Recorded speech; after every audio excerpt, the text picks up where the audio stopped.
গোপালগঞ্জের কাশিয়ানীতে এক বাসের পেছনে আরেক বাসের ধাক্কায় চালক ও সহকারী নিহত হয়েছেন।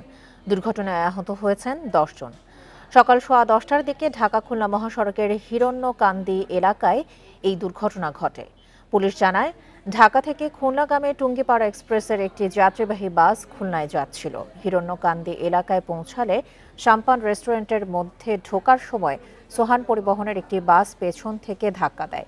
এ সময় টুঙ্গিপাড়া এক্সপ্রেসের বাসটি নিয়ন্ত্রণ হারিয়ে গাছের সঙ্গে ধাক্কা লাগে। আহতদের উদ্ধার করে কাশিয়ানী উপজেলা স্বাস্থ্য কমপ্লেক্সে নেওয়া হলে চালক মন্টু শেখ ও সুপারভাইজার আরিফ হোসেনকে মৃত ঘোষণা করেন চিকিৎসকরা। ময়মনসিংহের ভালুকা গফরগাঁও সড়কে ট্রাক সিএনজি সংঘর্ষে সিএনজি চালক নিহত, আহত হয়েছেন ৪ জন। এদিকে ঢাকার নবাবগঞ্জে মোটরসাইকেলের নিয়ন্ত্রণ হারিয়ে মোহাম্মদ হুমায়ুন নামে এক ব্যবসায়ী নিহত হয়েছেন।